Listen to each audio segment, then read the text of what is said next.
So what is the Garfield conspiracy about? Well, the book is about a writer, and he's writing this book about the assassination of President James Garfield in 1881. But he's suffering from writer's block, and even though he's quite a famous writer and he's won a lot of awards, he's at a stage in his life where he just can't write anymore for whatever reason. And his publisher sends out a young assistant to help him, a Jenny Lamb.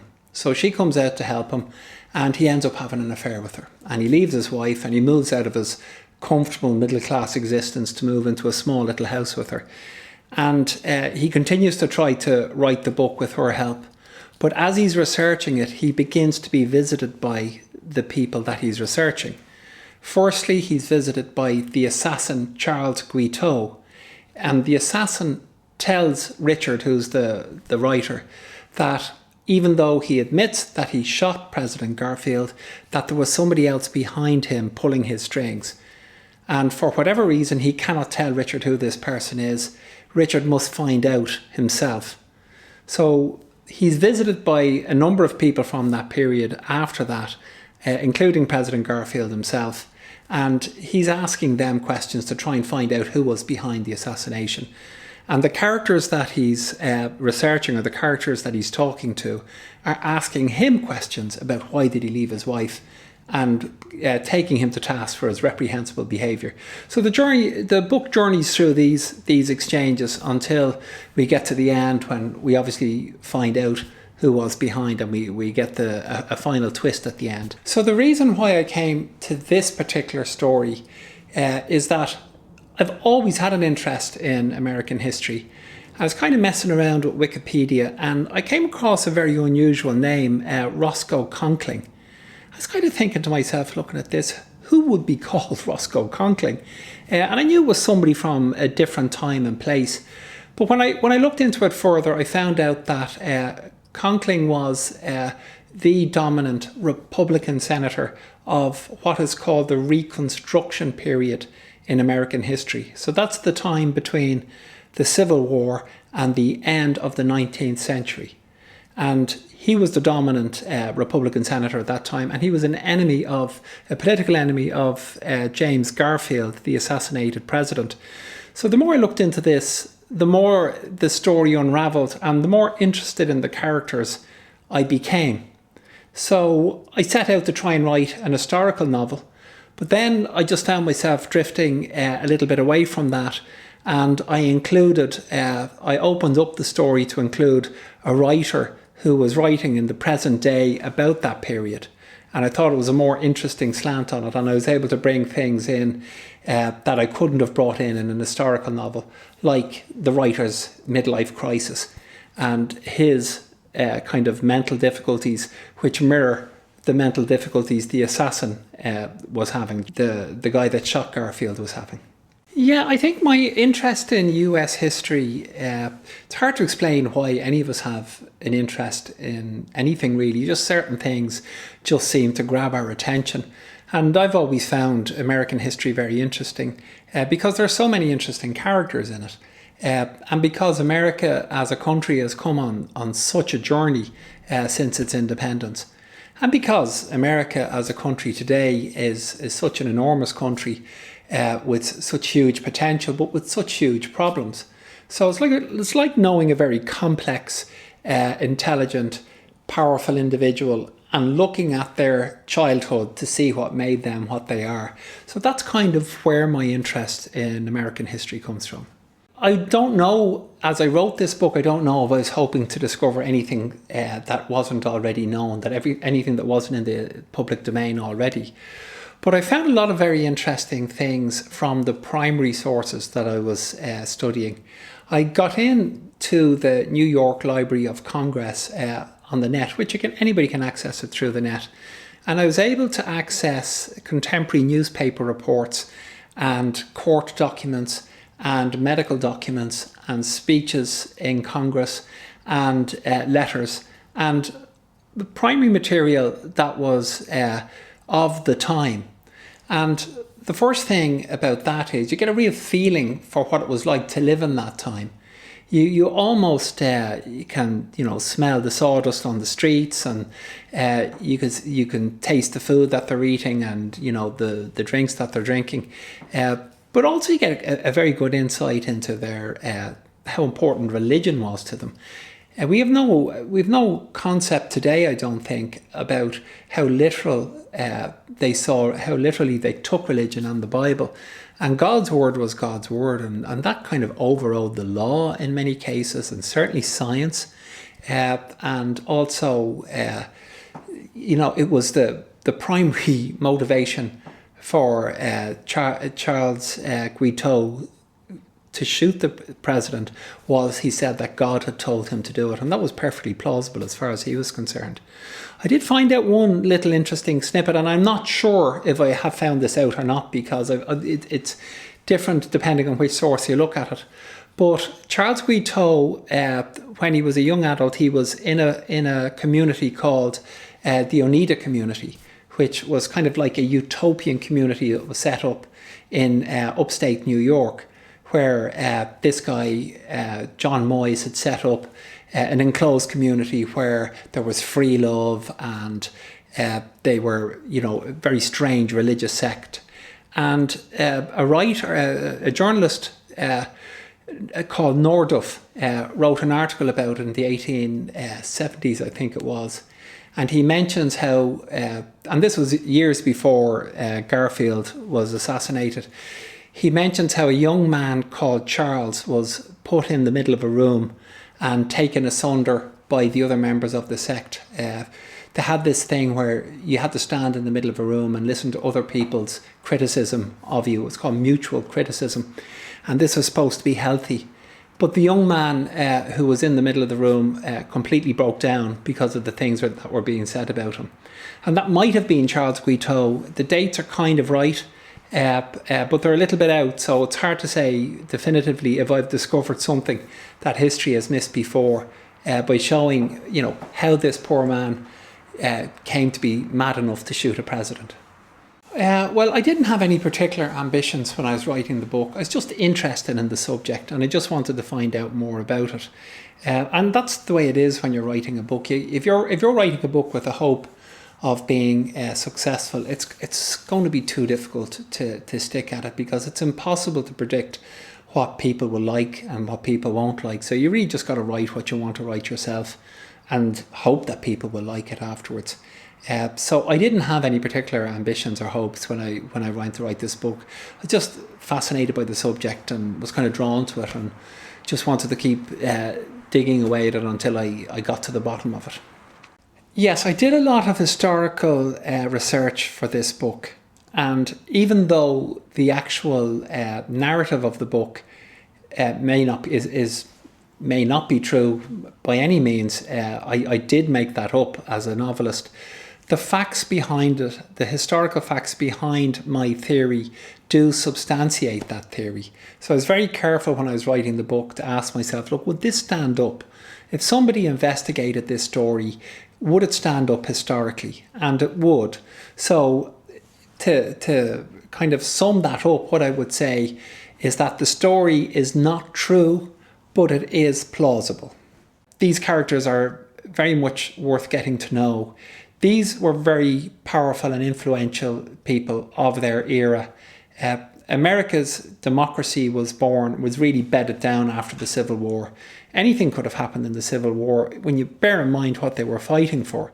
So there were huge stakes for the American Civil War, and it could have gone either way. And after the Civil War, that period that they had before, the beginning of the 20th century and the First World War, with all the mayhem that brought, that kind of bedded down their democracy to a degree. And it also was the birth of America as an industrial superpower. It became a military superpower after the Second World War, but it really became this wealthy industrial powerhouse during that period of peace between the end of the Civil War and the century. And just to go back on a point, democracy was really bedded down. I don't think so, because the blacks in America didn't really get equal rights, I think, until the 1960s, when another Civil Rights Act was passed. And I think a large part of that is because the characters that I'm writing about in this book were feuding with each other, and they lost an opportunity to really bed down Lincoln's ideology and his vision for America. And I think that had he lived, that's a question that's often asked, what would have happened had he lived? I think he would have kept them in check until such time as America got off on a much firmer footing.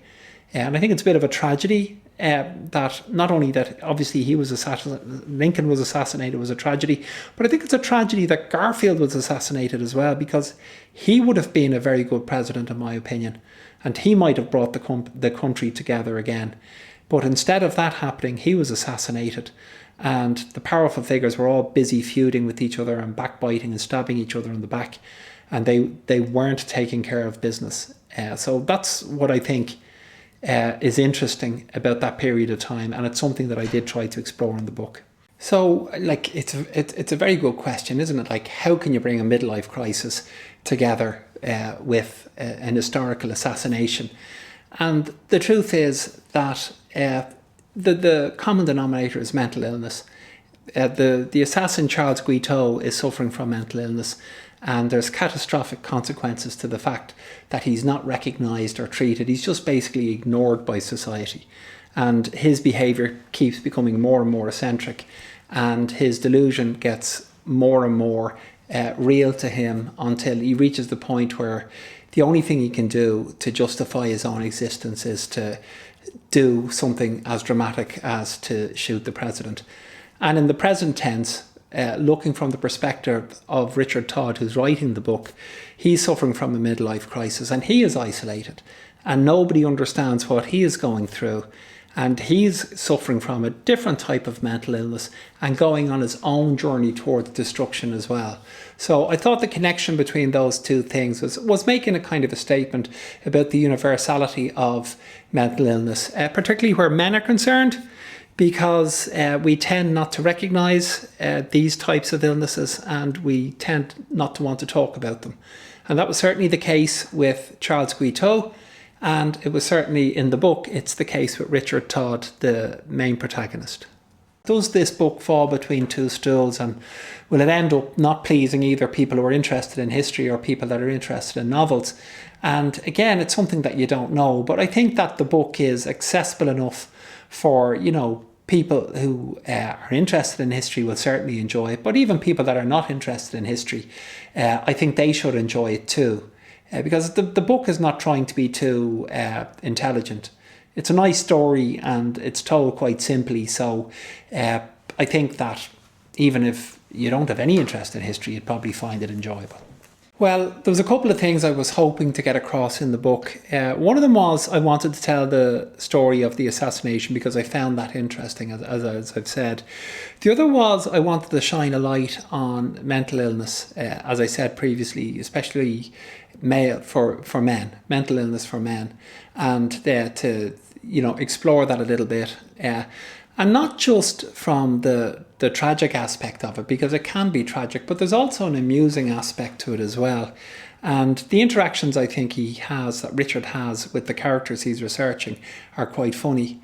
And I think that, in my opinion, in my humble opinion, I think that any good book should have an equal amount of humour and tragedy in it, to give it a kind of a well-rounded story. I personally myself don't like books that are too funny. I actually don't mind books that are too serious. I've read some serious books that I've really enjoyed that are quite dark and so on, but books that are just kind of flippant and just funny for their own sake, I find them harder going.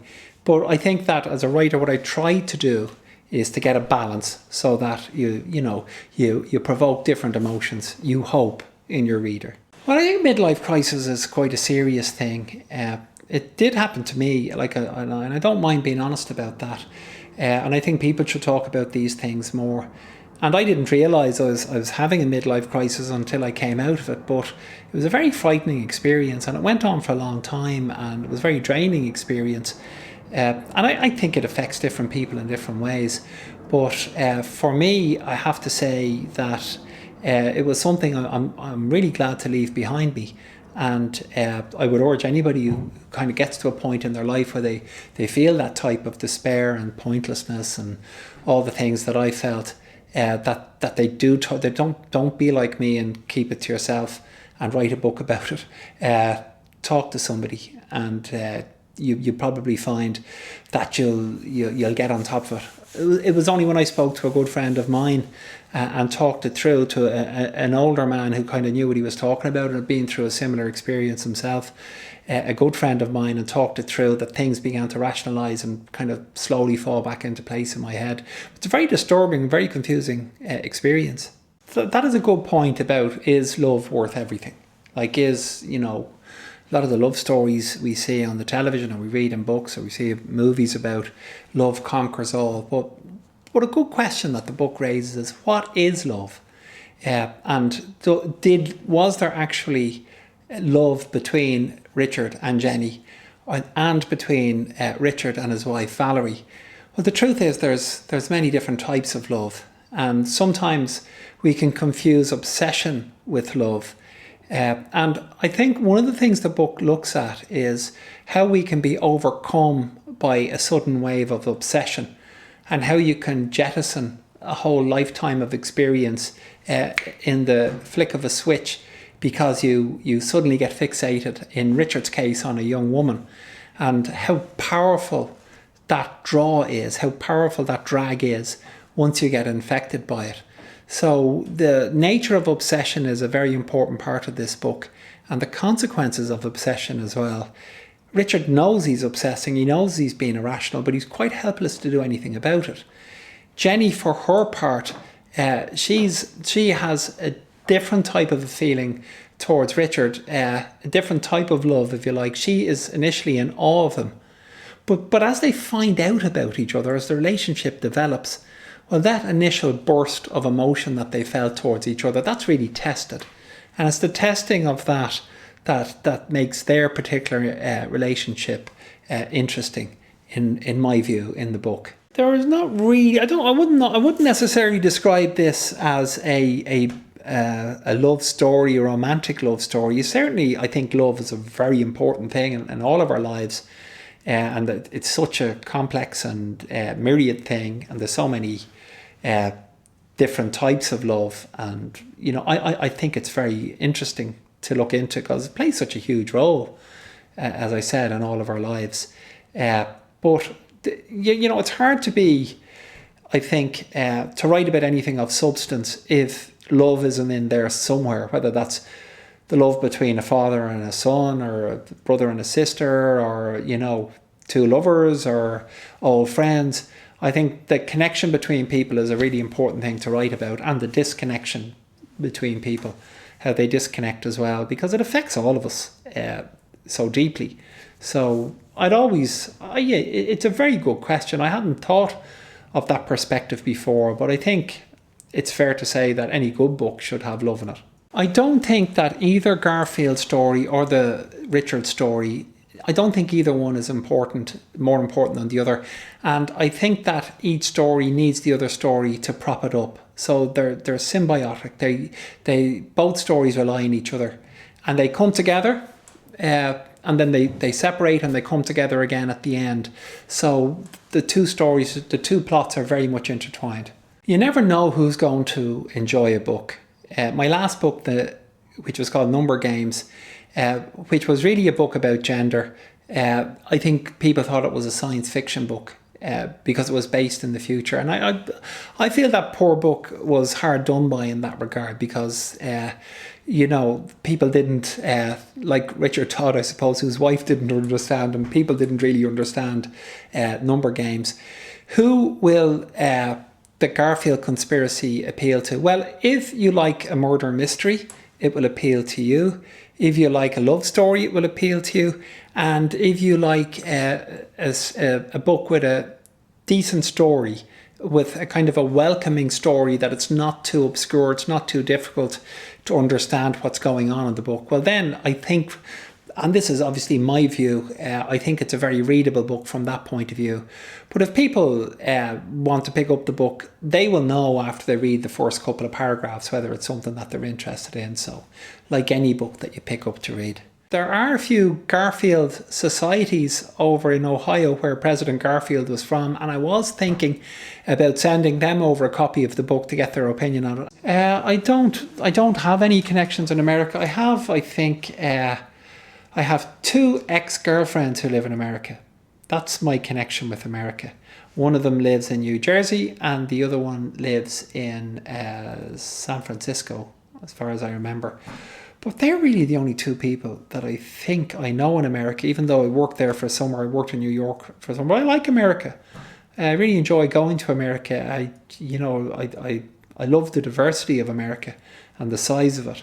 And, the culture, the can-do kind of a culture.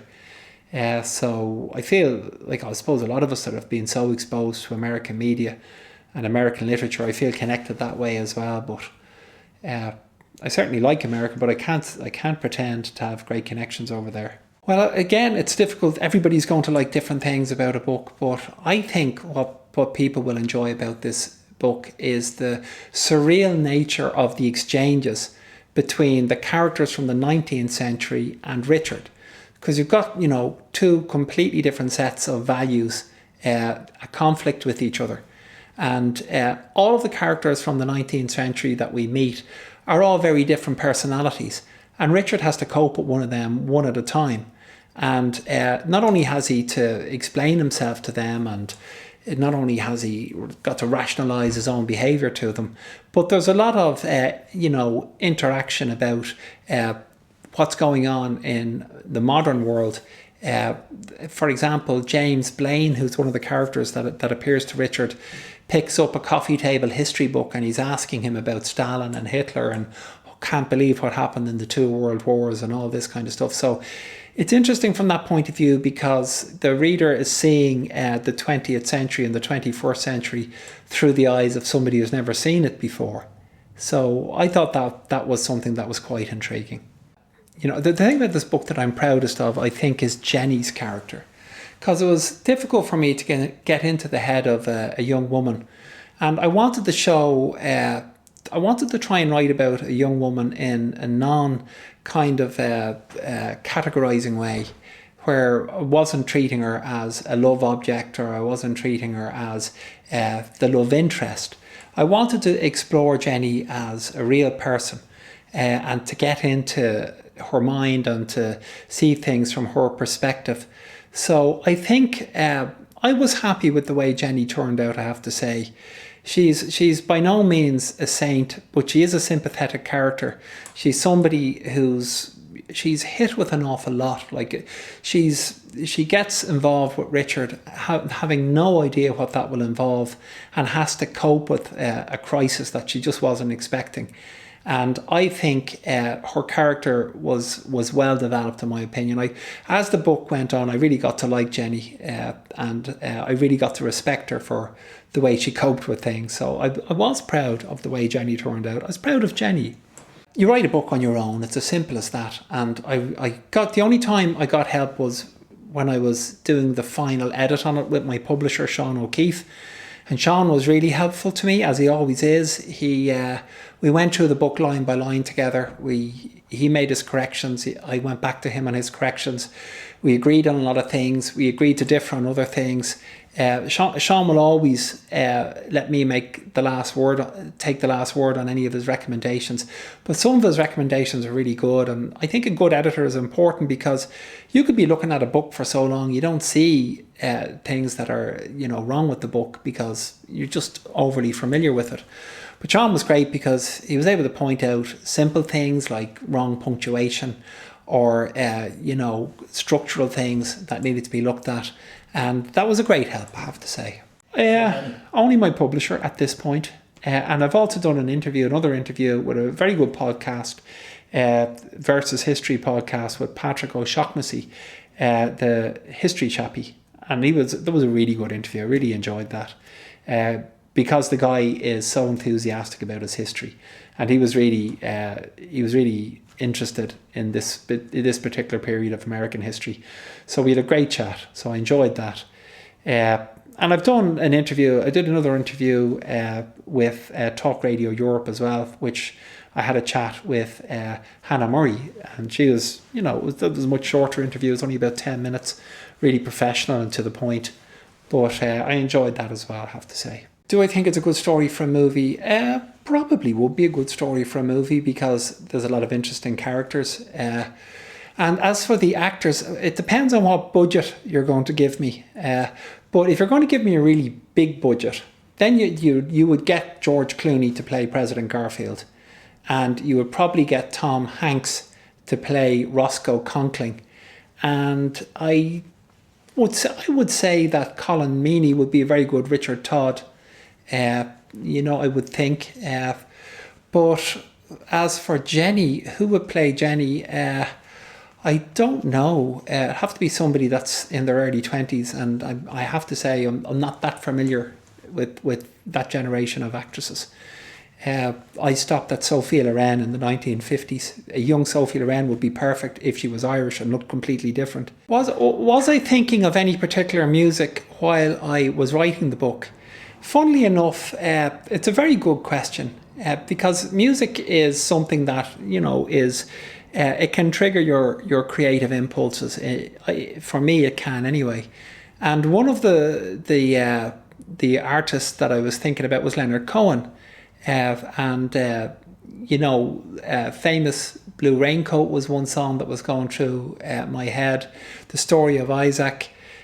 These are very lamenting songs that sing about human weakness and sing about isolation and loneliness and the types of things that were hurting my main protagonist, Richard. So I was thinking a bit about Leonard Cohen. And other songs jump into your head as well. You just think of different things as you go along. But Leonard Cohen and his older songs, I suppose, were playing in my mind sometimes. But they weren't a direct inspiration.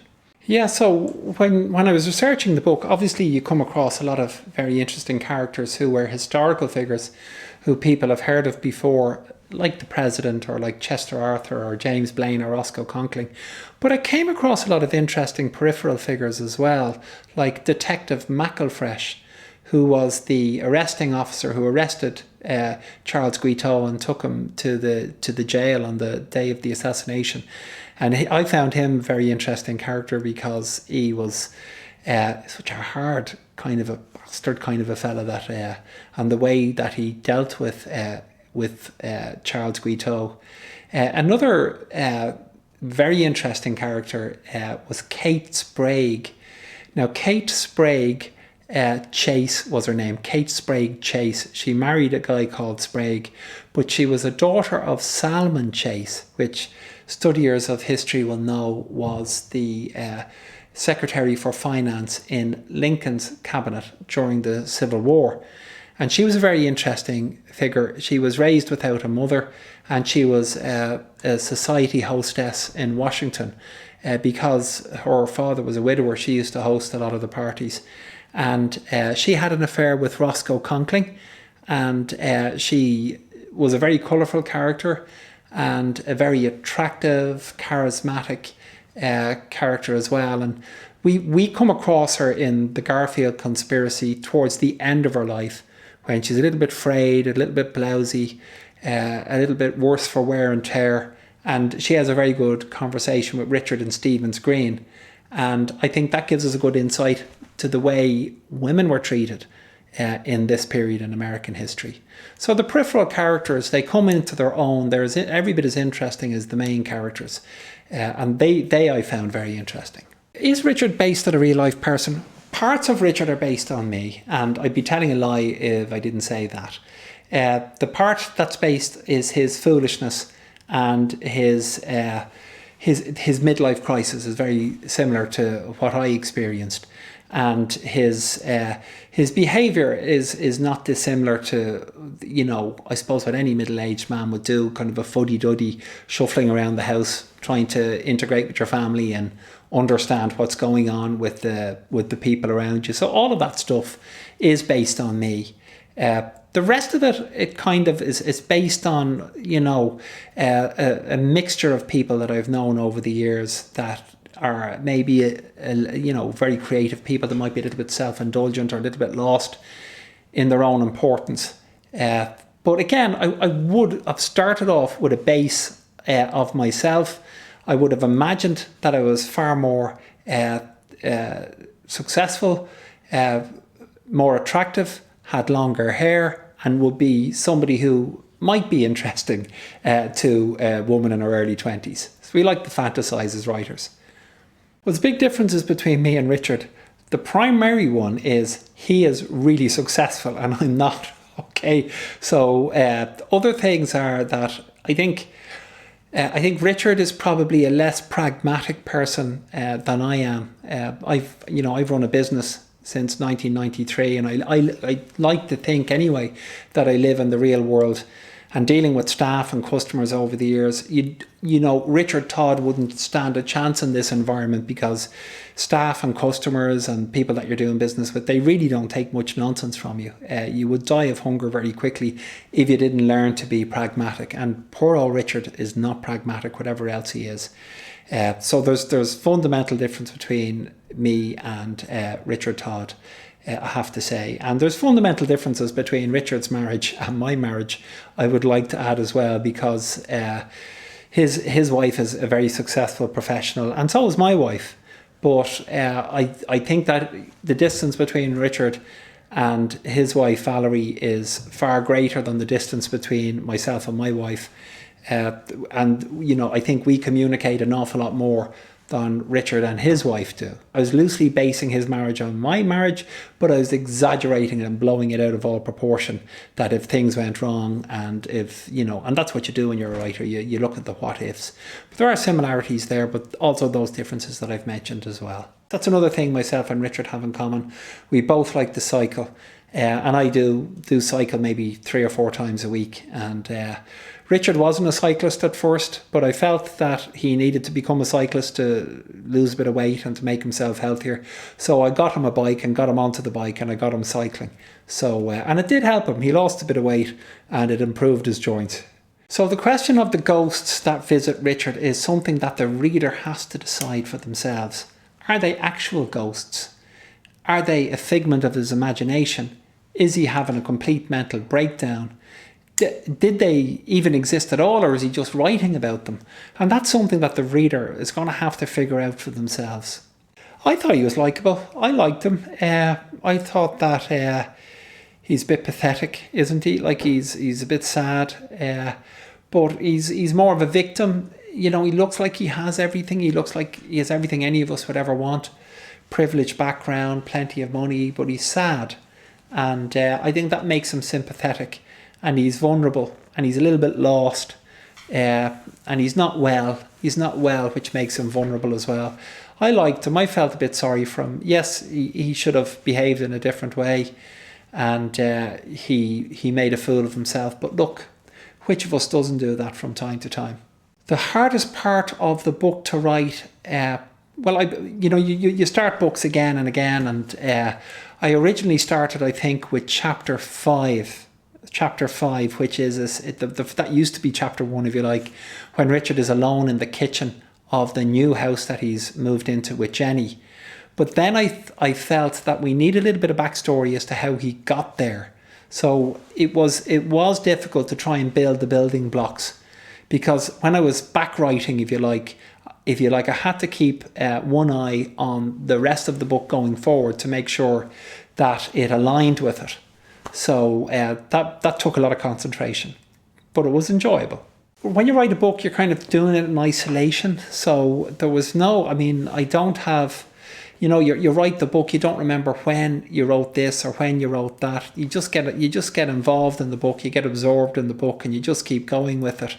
And so I didn't go out to do any research on the book, and I didn't discuss the book with anybody while I was writing it. So I just plodded along and just wrote the book, and I think it took me about I wrote bits of it over a few years, but Putting it together, I'd say it probably took me 2 years to write it.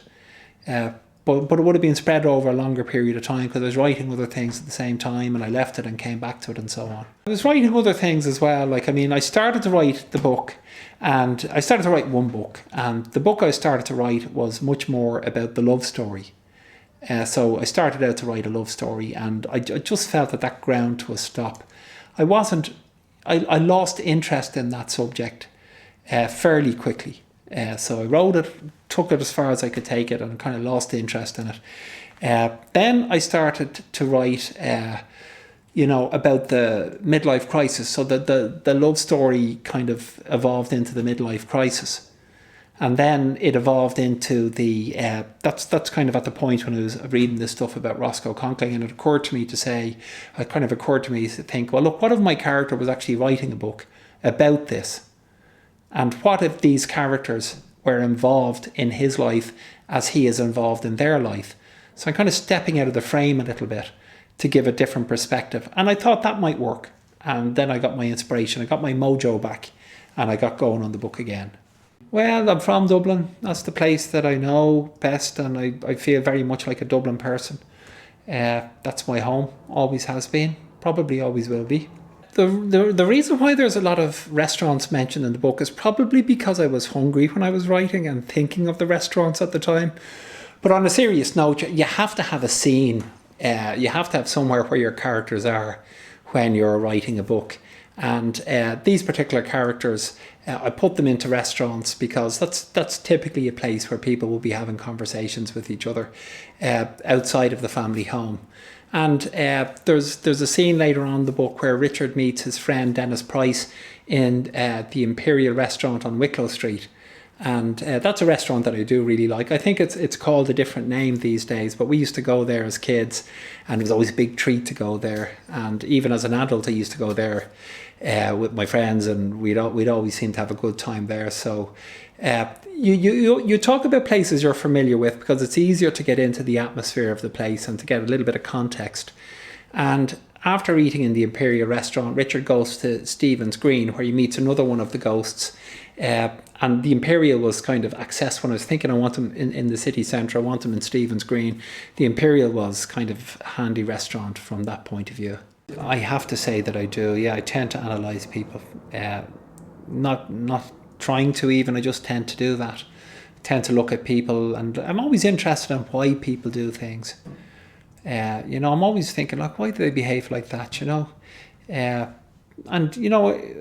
it's a habit that you get into, we do that in work all the time. Like, I manage a lot of people in work, and people do different things and strange things. You always ask yourself, why are they doing that, whether it's good or bad. So I do have that type of mind. I think I've given this book everything I can give it, and it's out there now. Let other people see what they think of it. I'm nervous about that, that's understandable. Like, I'm wondering, will this get any recognition or appreciation, or will it get good reviews or bad reviews? But I've given it everything I can, so I can't do any more for this book. I think they're different. I think it's definitely different to the last book, to Number Games. Number Games is written in the first person, for example, and this is written in the third person. It's written from a couple of different third person points of view, so it's dissimilar from that point of view, but every book is different. Every book has its own personality. I actually think this book is about the right size. I think it's about the right size, to be honest with you. I think it reaches its end at the right time, and I don't think there was anything more to be said for the story by the time it finished. So I think it's about the right size. It's more to give us an insight into the way the character is thinking and how the character views themselves. And Richard is an intellectual. He reads Shakespeare. He reads, a lot of heavy books that maybe the rest of us would struggle with. And these books influence him. So I wanted to kind of show him quoting Shakespeare and talking about W.H.Auden, to show a little bit of a contrast between him and Jenny, who is younger and hasn't, got the same kind of intellectual heavyweight image of herself. Even though it turns out that she's every bit as clever, if not more clever, than Richard by the end of the book, from a creative point of view as well as every other point of view. So I wanted to draw that contrast, and mentioning the things that Jenny is interested in, I wanted to show them, that this was out of Richard's sphere. So there was a lot of things that they had in common, but so much that they didn't have in common either. This book, To Jerusalem and Back, is a political commentary written by Saul Bellow. It's not so much a novel as a long essay. I've read bits of it. I'm not going to pretend I read it all, but I read enough of it to know that it's a political commentary, and I just thought it was, to mention it, like it's the type of thing an academic would refer to, a pretentious academic would refer to make themselves sound sexy, maybe, to a younger woman. And I put it into the book there just to highlight, Richard's weakness for that kind of stuff. I really like this poem. I think I read it years ago when I was a young man, and I really like W.H.Auden. I studied him with the Open University, and I got a present of the complete works of W.H.Auden when I was 21 from Therese Cronin, a woman called Therese Cronin, who was a girlfriend's mother at the time. And it was a very nice present, very touching present to get from her, because it was a nice book. And she introduced me to him, and I started reading W.H.Auden around that time. And I think some of his earlier poems are definitely young men's poems, so they made a lot of sense to me at the time, and I still enjoy reading these days. Okay, so there's two books that Richard is writing. The new book he's writing is about the assassination of Garfield, and that's the one that he just can't get going with. He can't start that, and that's the reason why Jenny Lamb was sent out to him. But he has just finished another book called 11th Night, which his publisher has told him is great and he's ready to publish it. But when Jenny comes out, she tells him that actually the publisher isn't that happy with it and he wants it rewritten. But the publisher wants Jenny to rewrite it, because Richard has been faffing around with it for years and doesn't seem to be making the type of progress that he needs to make. So there's a little bit of duplicity there coming from the publisher about that. But 11th Night is kind of a pretentious book in Richard's eyes. And this is what has really soaked up all of his inspiration and his energy and finished him as a writer. So that's the significance of the 11th Night book in it. Well, Twelfth Night is a play by Shakespeare, so it's just kind of a pretentious name, 11th Night, the night before Twelfth Night, if you like. Okay, The Life and Trial of Charles Guiteau is a book that was written at the time of Charles's trial, and it gave an account of the trial and then went back over his life as well. So it's a contemporary primary source, and I did tap into it for a lot of the facts that I used in the book. Well, no, not really. I mean, there's some historians that, have done masters on this. And I suppose writing a book is a bit like doing a master's. I know a good bit more about it than most people would do, but I'm not a professor of the Garfield assassination. Although I have read a good bit about it, and I certainly hold my own in any conversation about the subject, but an expert, I don't know if I would go that far. Not really. I've written the book now, and honestly, I wouldn't change it. Garfield Conspiracy is it. That's where it's at. It's a story. I have written sequels before because you come to an end of a book and you think there's more to tell. I don't feel like that with Garfield. I think that's the story, and I think it's finished. I don't, and I can't tell you why, because I ruined the book. Well, I was thinking about calling the book The Gilded Age, because that's what this Reconstruction period was called by Mark Twain. But I just talked to the publisher about it, and we bashed it around between the two of us. And at the end of the day, I thought that the Garfield Conspiracy was probably, if I'm to be honest, was probably a catchier name. And if people got it mixed up with the cat, well, all the better. It'd be too late at that stage because they'd have already bought the book. So the book is dedicated to Aidan and Evelyn, and Aidan MacDonald was a very good friend of mine for many, many years, and he passed away the year before last. So I was delighted to dedicate the book to him because I know it's a book that he would have enjoyed, and he really was a very close friend of mine. So that's who the book is dedicated to, him and his wife, who, you know, were very good friends, as I said, for a long, long time. Okay, we went through a few variations of the cover, and I thought the cover for this book, and this is the first time I've seen this book. Marcin has just handed this to me, so it's great to see it for the first time. This is one of the advanced uncorrected copies that were sent out to reviewers like Marcin. But look, the cover, I really like the cover. I thought it's very striking. What we have here is a television with Garfield's eyes. So that's Garfield on the television. And that has to do with an episode in the book where Richard is drawn into the television. I don't want to give too much away, but there's one of the final scenes involves a television, and so the artist, I think the designer of the book jacket, took that into account. So I really like it. I like the colour as well. I think it's very striking. Which of my books will be the best for the movie? Well, there's only two books that we can really talk about, which is Number Games and Garfield. And I think that the Garfield Conspiracy would certainly be easier to make a movie out of, because it's not based in the future, and there aren't a lot of flying cars and skyscrapers and ray guns and everything else that goes with writing about the future. So I would imagine all you'd need is, you know, a backdrop and George Clooney and Tom Hanks and Colm Meaney and so on. I've published 2 books with Liberty's Press, this one and Number Games. Years ago, back in the year, I think 2001, I self-published a book called The Agitator. And other than that, I have written another 5 books.